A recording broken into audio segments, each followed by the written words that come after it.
Hello and welcome back to the Yellow Squared podcast. It is a beautiful Sunday to be recording the pod.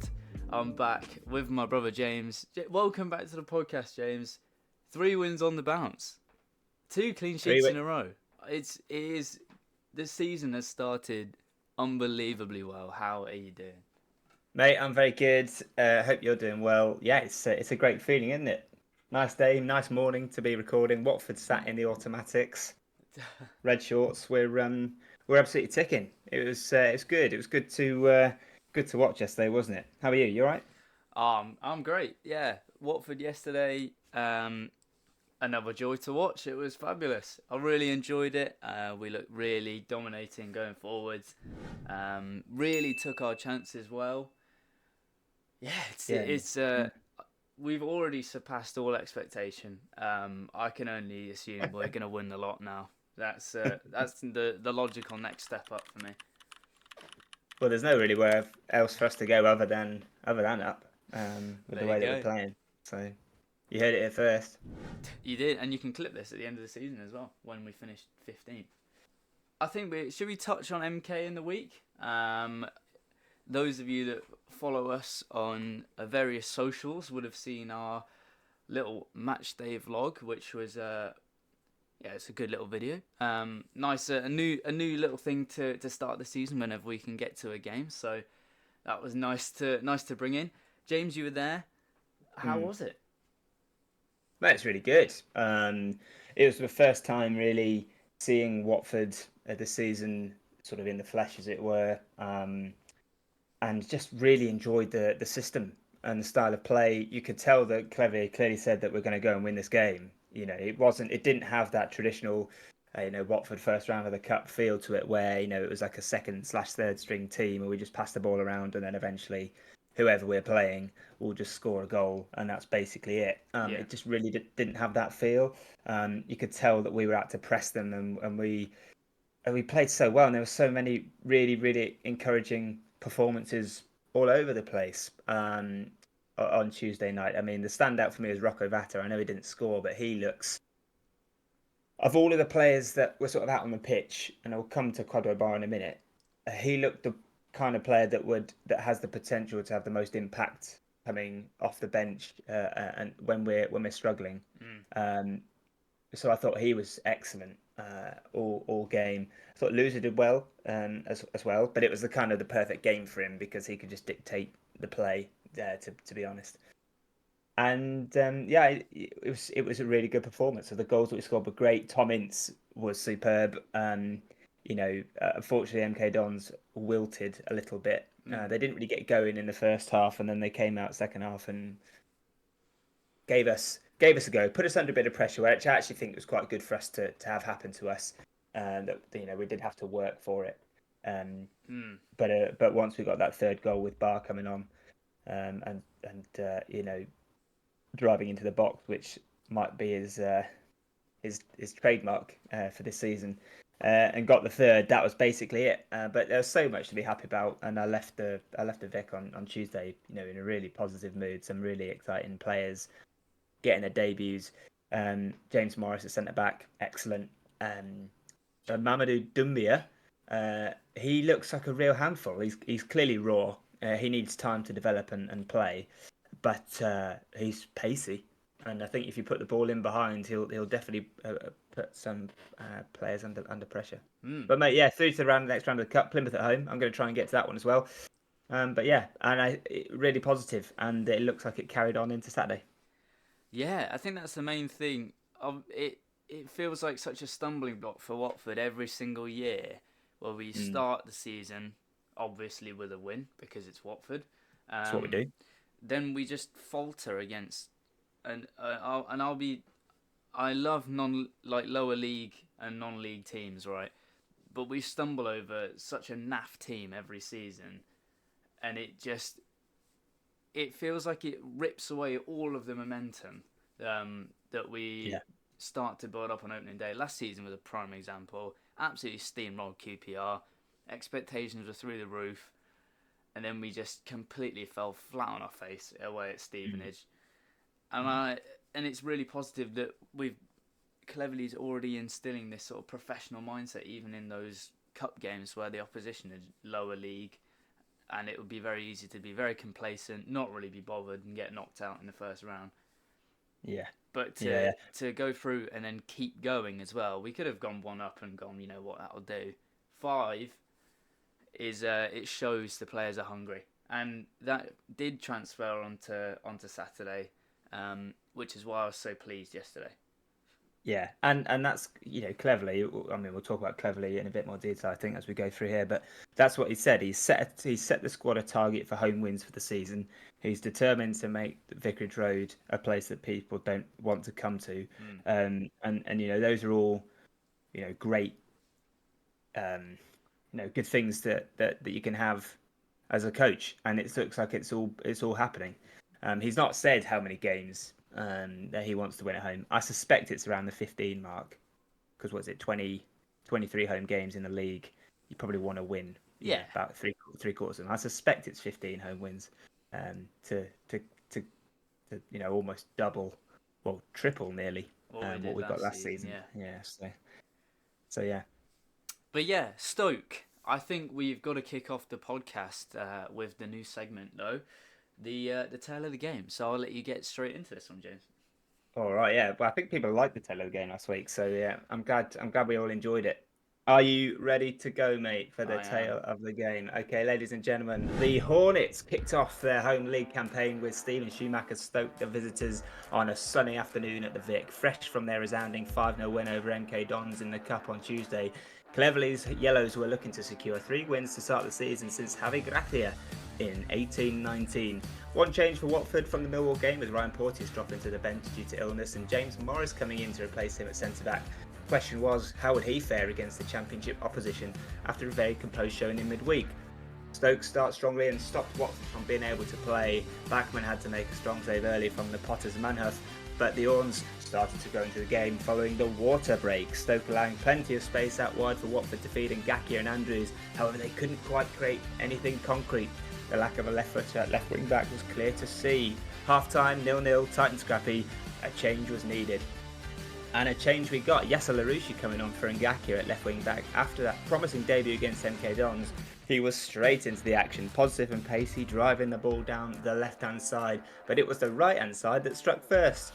The excellent Georgi Chakvatadze switched the ball out to Ryan Andrews, who cut inside and drilled a low shot at Stokes Johansson. He couldn't hold it, and it rebounded to that man, Edo Kayembe, who tapped in for 1-0. Confidence levels rose, and Larouche was straight on the attack again, driving the ball into the box and drilling a low cross-come shot back across the goal. And again, Stoke couldn't deal with it, the ball falling to our very own Ryan Andrews, who lashed it in for 2-0. Wing back to wing back, football heritage. Watford continued to attack and Stoke couldn't deal with it. Matty Pollock attempted a overhead kick. Yes, you heard that.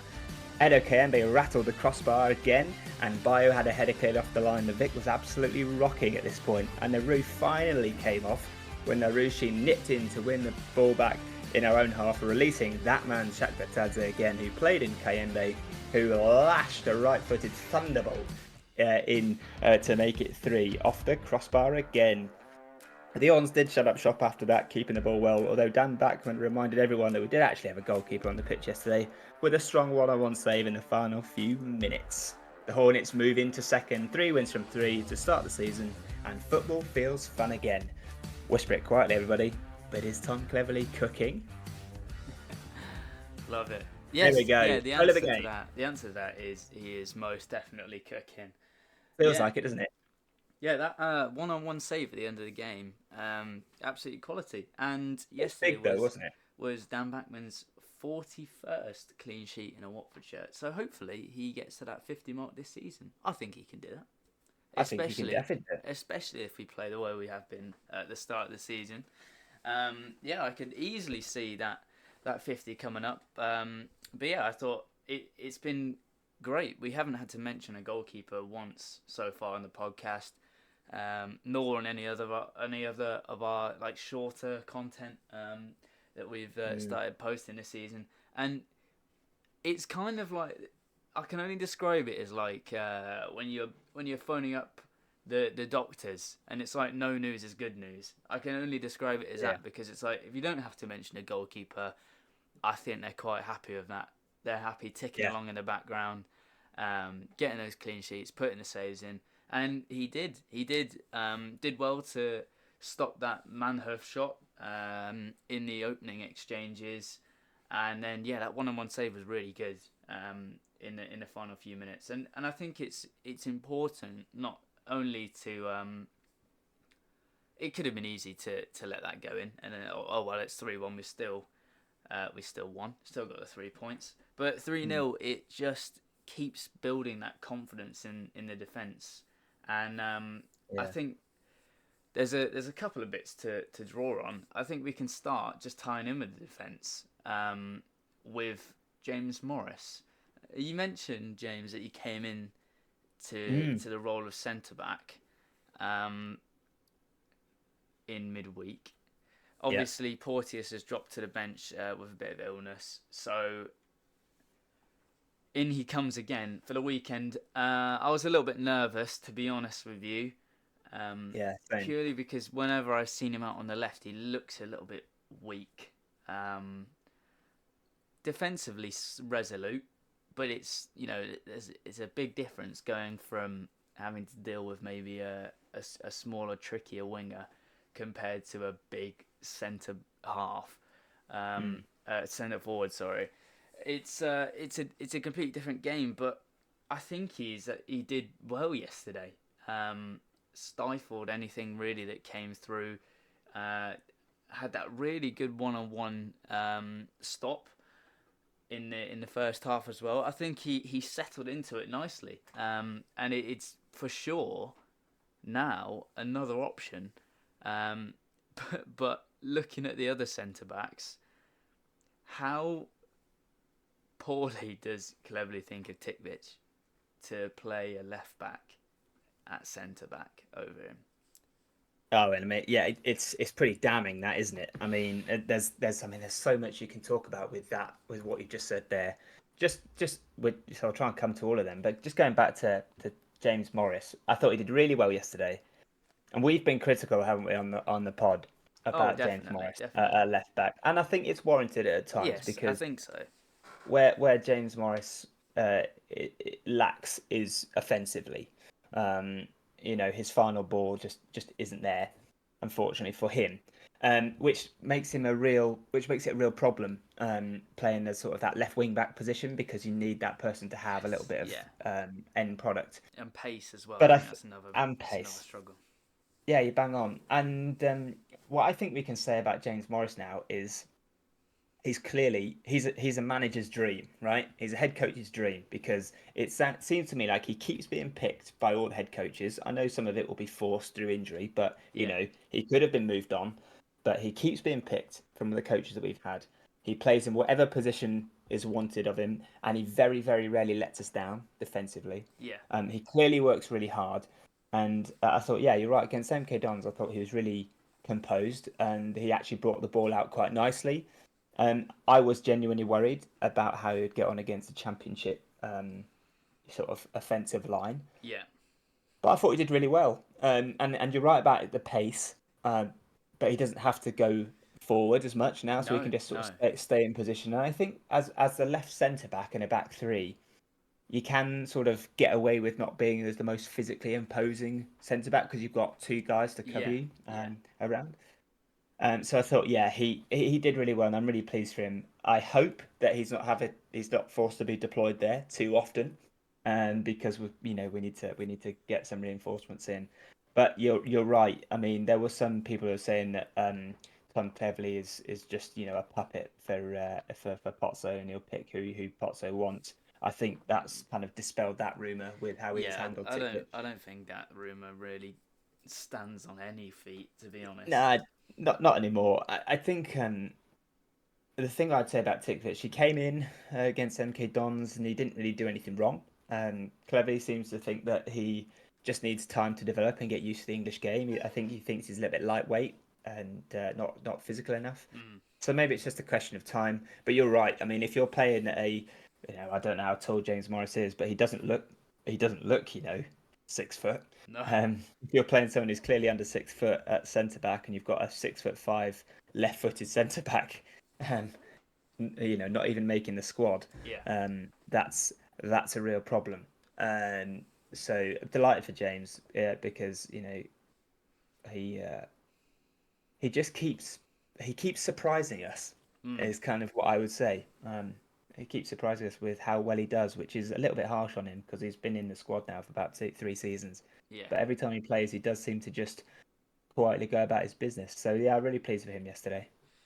Yeah. Yeah. It is quite funny that he's probably the fastest by a mile in that centre back position, um, with Siralta and Pollock alongside him. Um, but yeah, he does keep surprising us. It's in a good way though. I think he just keeps ticking along, and I think eventually he could be an okay rotation player. I don't want to particularly rely on him week in week out at centre back um, at the moment,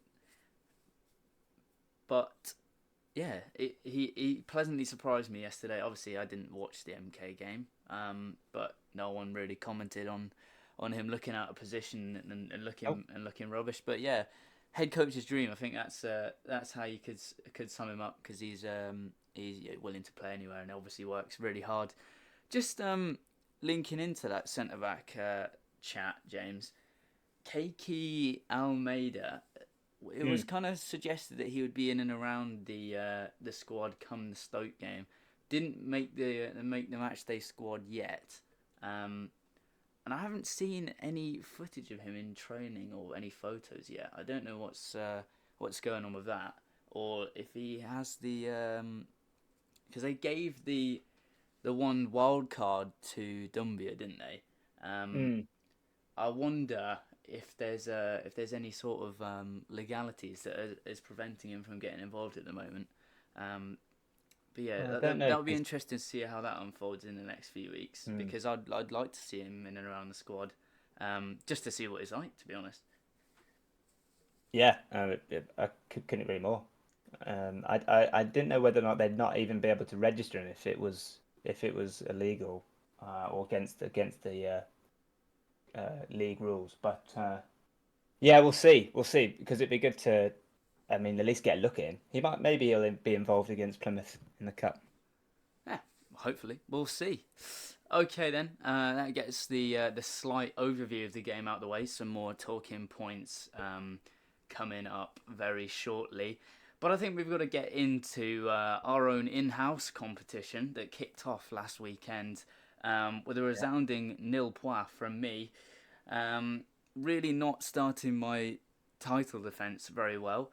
But of course, I am on about guess the player. I am playing the role of quizmaster this week, James. I've got 3 unbelievable clues for you. Um, All right. are you ready for clue number 1?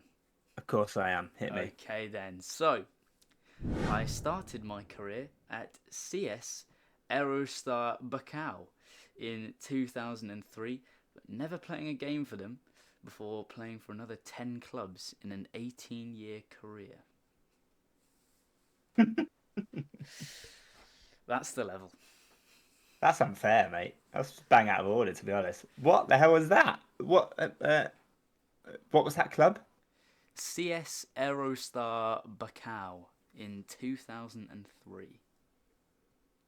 2003, 18 years. He had an 18-year career, Yeah, um, and he played for 11 clubs in that time. 11 clubs. All right. It sounds Romanian. That's all I can go off. So Costel Pantilimon.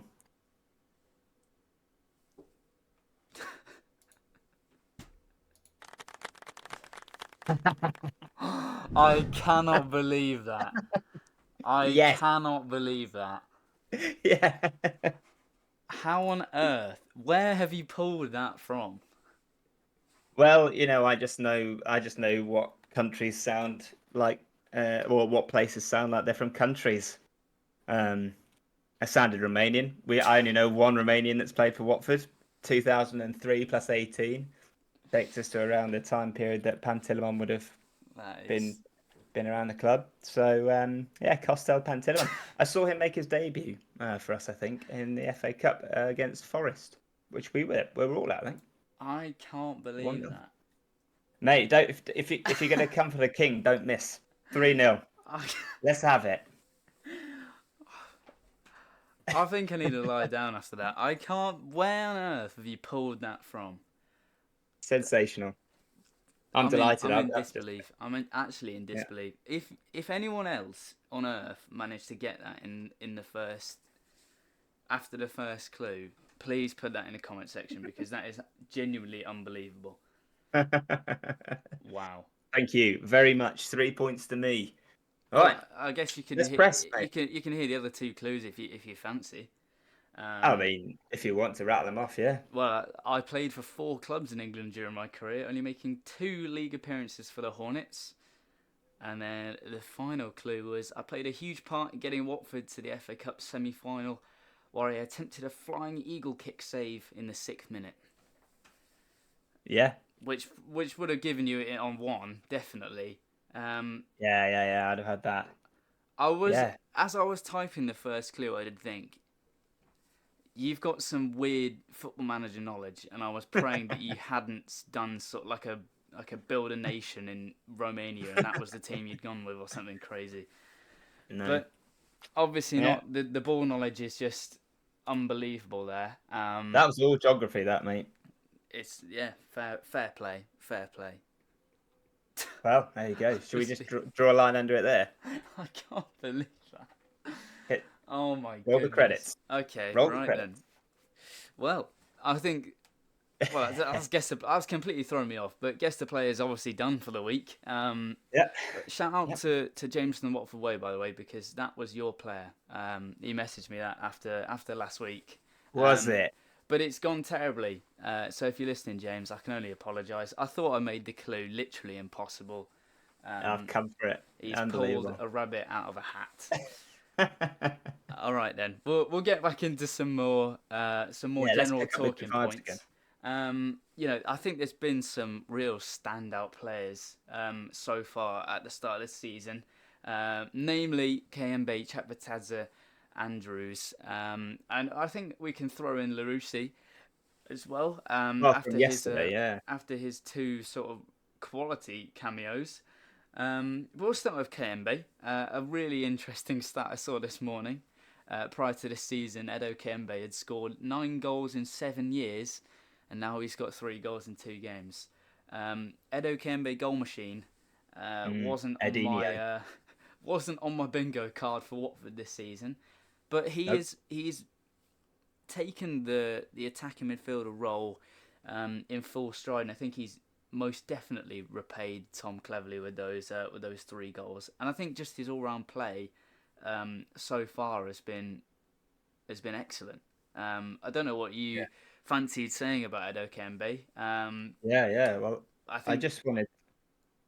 Go on, mate. Sorry. You so I was just gonna make a silly joke about how we're gonna run out of superlatives to talk about Kembe for this season if he keeps up this form.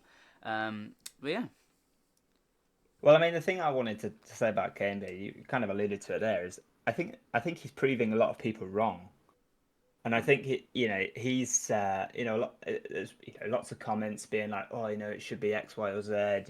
People wanting Tom. I mean, it's a bit harsh on Tom Ince. Hat-trick in the week, and he played so well in that position. I mean, what more could he do? Yeah.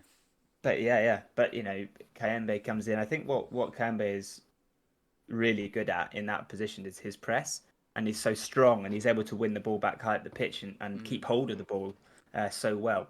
The fact that he's adding goals to his game is really good, and I'm just really pleased, like you say, that his work in pre-season, which I think is what Cleverley has been alluding to, is earned him the right to start. And I think now he's got that position nailed down. To be honest, 3 goals in 2. And he looks like he's bringing players into play, and he's playing really, really well. So,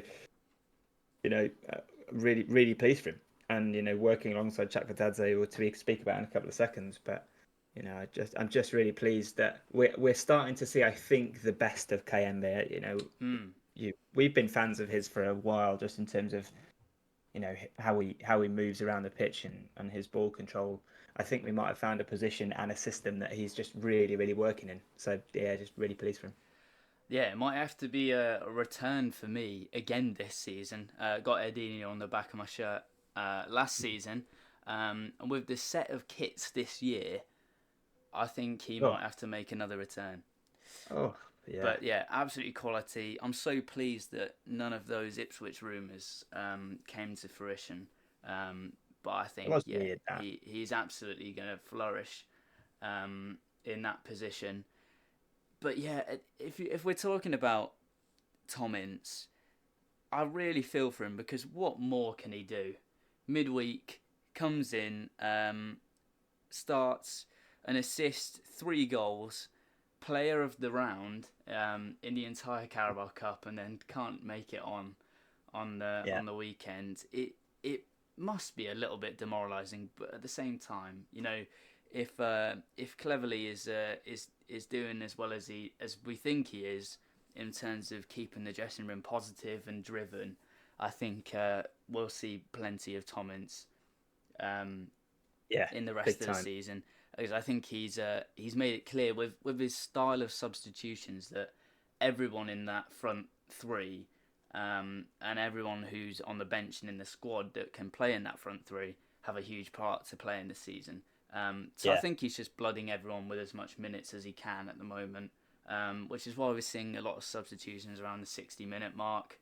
Mhm. Um, Noticeably, though, yesterday he did leave players on for a little bit longer, so I think we can start to see who's going to you know stick out games a little bit longer than the 60-minute mark, because ultimately you don't want to condition a player to only be able to play 60 minutes um, Mm. for the Mhm. rest of the season. But yeah, you got to feel for Tom Ince. I think then we've got to move on to the other player in that Oh, attacking oh mid yeah. role, the Professor 2.0, Chapatadze. What an I unbelievable player that man yeah. is. I'm gonna be bold here, but I think he might be the most exciting player on the ball running at defenses since probably Delafeu. I know I we've had some I'd good ha- players I would probably so have to agree with you in terms of the end product that he's producing now. Go just driving and the way he carries the ball, literally mm, anything could happen, and I think that's why it's so dangerous, because defenses haven't got a clue whether he's going to yeah, pass, whether he's going to yeah, shoot, yeah, or what direction he's going to take the ball in. But it's so dangerous, and he wins so many fouls just from turning away from the man on him, always on his back as well. And I think later on into the season we'll start to see him being doubled up on, which just yeah. is a dream for us because that gives other players so much space on the ball. Um, Well, that's it. And if your opposition is sucking in to close in on Chakvetadze, like that width that we were exploiting yesterday, if you've got Larouche and Andrews, then it's just perfect, isn't it? it's going to be so tasty. It's going to be so tasty. But yeah, I think early prediction from me, if Chakvetadze carries on like this for the rest of the season, there is no doubt in my mind that he would win Player of the Season in the Championship. Player of the season in the Championship, and he will not be playing for Watford next season. I was going to say Yeah, he needs to chill out of these performances before the window closes, honestly, because somebody's going to snap him up, and it's but not I going to think be pretty. yeah, but I think like if he was to move, if he was to be sold before the summer window ends, he would go to a certain level of club. I genuinely think that if he has a season like he looks like he might be having now, you could be talking 30 plus million, Yeah, and a major club like continental football type club, I think, absolutely. would Yeah. potentially look for him because he having seen what he did at the Euros Mm, and what he's been doing so far with just the way he can beat players and create chances. He created 7 chances yesterday, by the way, which is the second most by a Watford player since 2013-14, which I think is when Opta started actually doing the stats. yeah. And only beaten by Jared Delafeu, actually, ironically, after Yeah. what we were saying. Yeah. So like he is creating chances, and it just looks so good, and I love it when he gets on the ball on the half turn Mm. because defenders just drop off him. It's so fun to watch, and It's I'm yeah. I'm in love with him. Never fall in love with a player, but I've fallen in love with Georgie. Yeah, yeah. It's pretty special when he gets on the ball. It's come such a long full circle, hasn't it? From when he, Mm. last January when he was thinking about leaving, wasn't getting enough game time. Now he'll be the real key player for Watford this season. And Two championship yeah, games, two standing ovations. It's yeah, he could be a very special player for Watford this season. All right then, I think there's a couple more talking points to rattle off. The striker situation, James. mm. Rajovic, Bio. I think we need another striker. I'll be honest. Yeah, they're just not doing it, are they? I feel bad for Bio, as always, because I'm a massive Bio apologist. He's working so hard, but he Yeah, just, it's something that he just doesn't have, is that instinct to finish, yeah, which is a shame. Yes, he had one cleared off the line yesterday, but I think a better connection with the header, and it's a goal. yeah, And Rajovic was weird yesterday. He having looked so strong and positive against MK Dons and Millwall, he just lost out a few times. And I know no real chances came to him. But yeah, I think we talk about the chances being created and the system. You need somebody pacey yeah. who can make runs for people like Chakvetadze. This is the Um, problem, though, isn't it? And yeah, it constantly links back to having too many managers over the course of so many different pre-seasons. Rajovic has signed for Valerian Ismail's system, big striker up top, hold the ball up, get in the box, have wide players, whip the ball into the box. Cleverley's system is so much more to do with direct pace, getting the ball in behind, really exploiting the flanks. I don't think Rajovic can do that, and that's no no, shade on him whatsoever. If he gets the ball in the box and has a good chance, he'll score more often than he won't. hmm But I don't think the ball's going to make it there enough in this system. There was one chance where LaRouche flashed the ball across the box. Rajovic makes a great yeah, run, by the way, yeah, in between the two centre halves, but he's just not quick enough. And he's a massive guy, so the likelihood of him getting down to yeah, slide in and tuck that home is almost slim to nothing. Um, but hopefully he can score himself a few more goals this season. I think he deserves it. He obviously works very hard. Same with mm, Bio. I just think we mm, need another pacey attacker. Um, yeah, yeah, yeah. and whether you utilise Vata or Bar in that position, maybe. But I think they're Yeah, more yeah, suited to the role where Kembe and Chakvetadze are playing and come yeah. on as an impact sub. Um, Well, well, I think I know it's too early for him and he's too raw, but we've already spoken about Mamadou Doumbia, and yeah. having seen him against MK Dons, just the size of the guy and actually how quick he is, Mm, it's a bit unfortunate for him, really. I think Doumbia probably needs 2, 3 more seasons. But if this was a 22-year-old Doumbia and he develops like we think he might do, he mm, he could be perfect for this system because he's yeah. almost a little bit of a hybrid between the two. But it's just too soon, unfortunately for him. But yeah, I'm with you. Personally, I think that if this system continues to play the way it does with the chances we're creating, if Bio stays the number one in terms of that striker position, he will score 10 goals this season. Same with Rajovic, he might Yeah. score 15. But I think the key thing to point out is the right striker in that system scores 20, Yeah. 25. Do you know what I mean? So I Definitely. think that's Yeah. I think that's the difference. They will get goals in the system, but they won't get as many as the squad should. Yeah. I also think it's been quite notable so far. We've actually scored a lot of goals already this season, 11 in the Mm. 3 games we've played, and not many has actually come from the player playing as a striker. And I think that's going to be a Yeah. trend for the rest of the season, that the Mm. the two sort of number 10 positions are going to be the ones that get involved um, in the goals a lot more. as well as the people sitting behind them, and obviously the fullbacks who can get in space and get on the end of stuff in the box. But yeah, I completely agree with you. I think the right striker possibly gets 20, 25 because we've never been short of creating chances at any point in the past 3 seasons in the Championship. It's constantly been, we don't have the right striker. We don't have the right striker. But the way Cleverley is going about the start of the season and the way Watford are playing at the start of the season, surely it's got to be a fantastic advert for the owners to look at that and go, you know what, if we back them a little bit more, bring in what he wants, we could be far more competitive than we anticipated this season. The likelihood of that happening is very slim, but this isn't another podcast where we talk about the Potsdams because I'm trying to, it's been a great start to the season. I've enjoyed watching Watford and talking about Watford.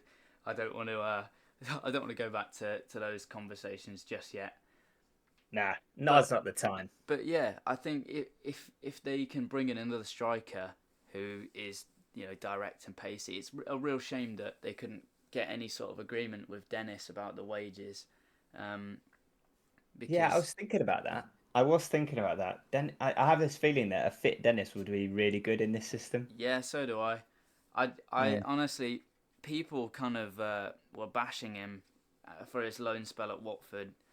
I think it was clear to see he was by far our most exciting attacking player in terms of the striker last season from January onwards. He was nursing a groin problem literally the entire time he was playing at Watford. Whole time, yeah. And he still managed to score 4 goals or something and get a couple of assists as well. Yeah. For an average loan player from January onwards, you'd be looking at that and going, you know what, I'd probably consider signing him. That was a decent little loan spell. Came in for the last bit, scored some important goals, looked exciting. It's just a real shame that they couldn't agree any wages or agree a contract with him because I completely agree. I think he would be fabulous in this system. Very pacey. Absolutely loves Watford. Yeah, it's just unfortunate that they couldn't come to agree anything. But yeah, I think a new striker would be fantastic. And we kind of pinpointed maybe some more reinforcement in the centre back position, especially if Hoot's on his way out. The Hoot situation, James, has been quite strange as far as I'm concerned. There's almost been a constant link with what's the team in Saudi Arabia? Is it Al Shabaab or something like that? Not Al Shabaab. I can't remember who it is. I'll have a look for you whilst he's talking. But I know what you mean. It's been very much on the bus, off the bus, hasn't it? With regards to him moving on, it can't be helpful to anybody for this situation to be in. But I guess what we need to know is if Hoot is going, then I think that centre back reinforcement very quickly becomes we actually need to sign a first choice centre back. Do you know what I mean? It's like it is Al Shabaab. Sorry, yeah. Look at that for ball knowledge. There you go. Good ball knowledge. But yeah, it's been quite weird. There's almost been like a here we go, or a there we land. For the past there we go.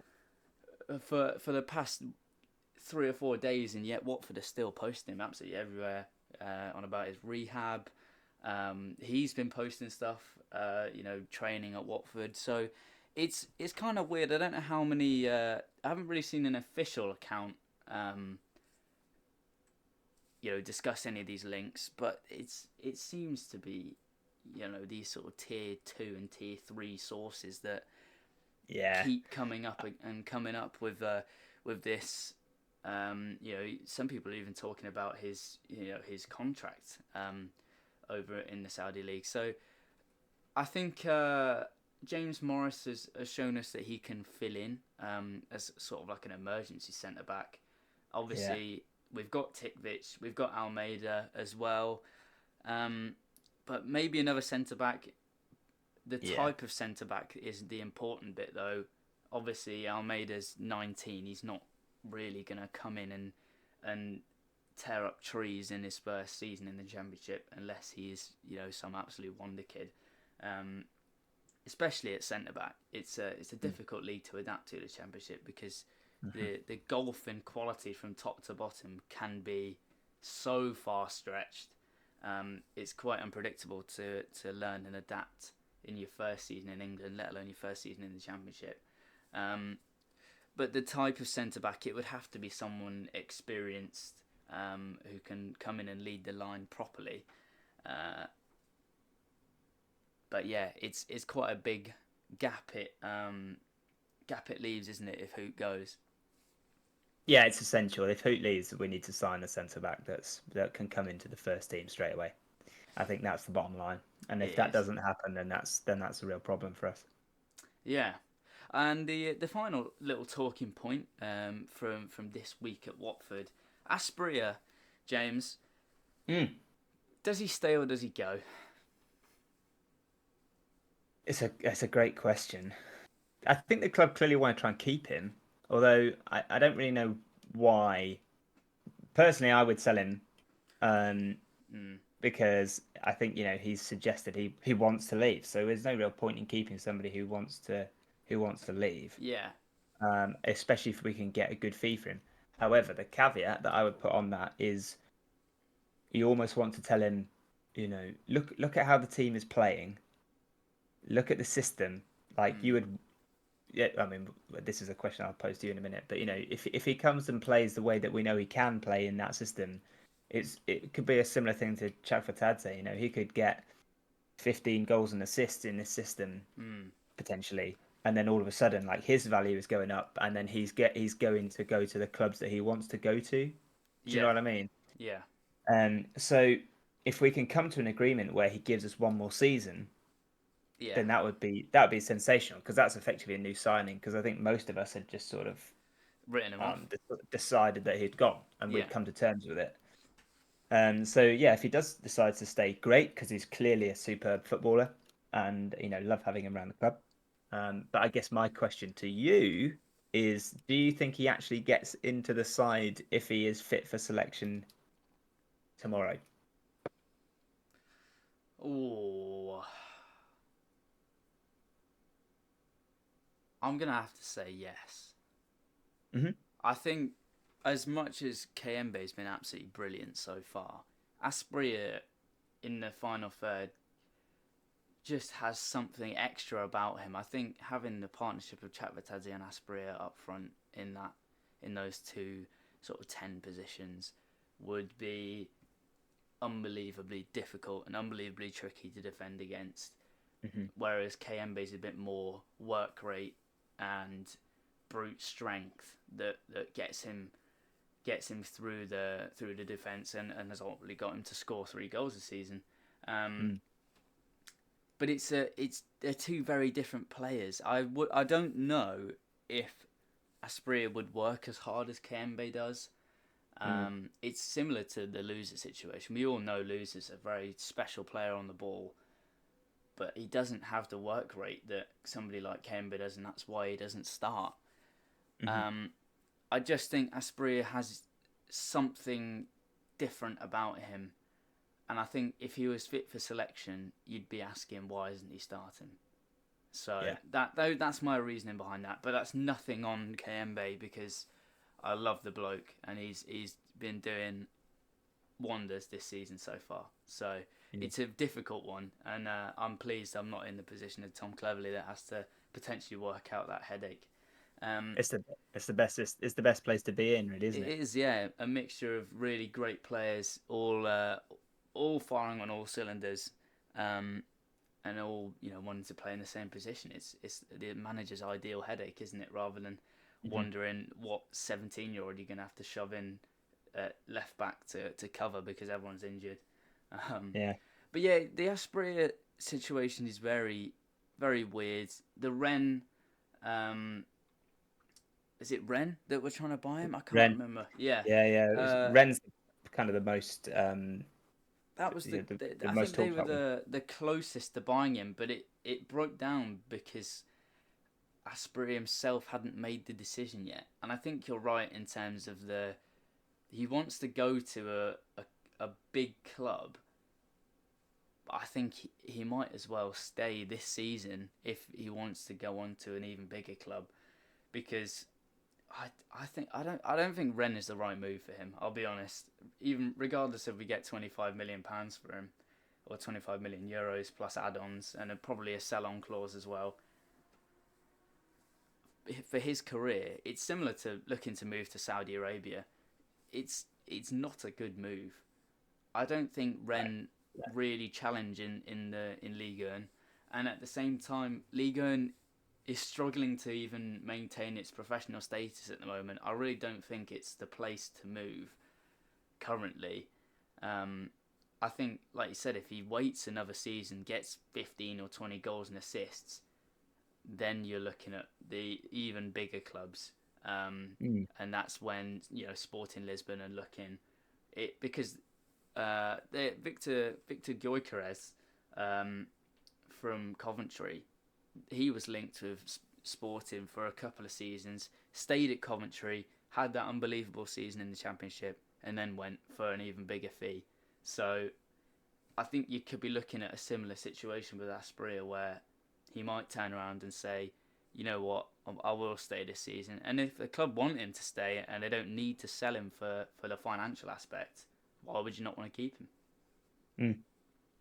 Yeah, agreed. But yeah, I don't think there's any other talking points. We've kind of talked about the system already. Just how fun it is to watch. So electric on the counter. Really great ball carriers in the team, and the fullbacks. We unbelievably isolated the left, the centre backs and the left and right back from Stoke yesterday.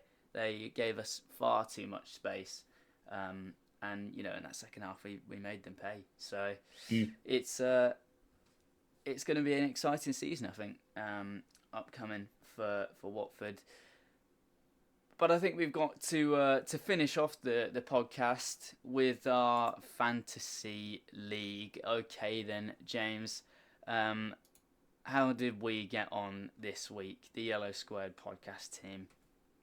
Well, in short, not great for us.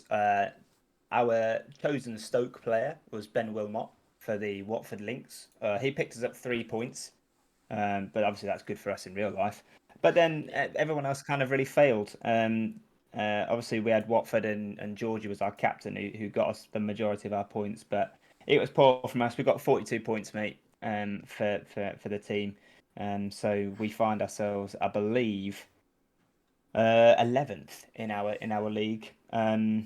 Some way now behind top spot, which is currently being occupied by sore loser L Dixon. So GG's to you, mate. You're flying. But yeah.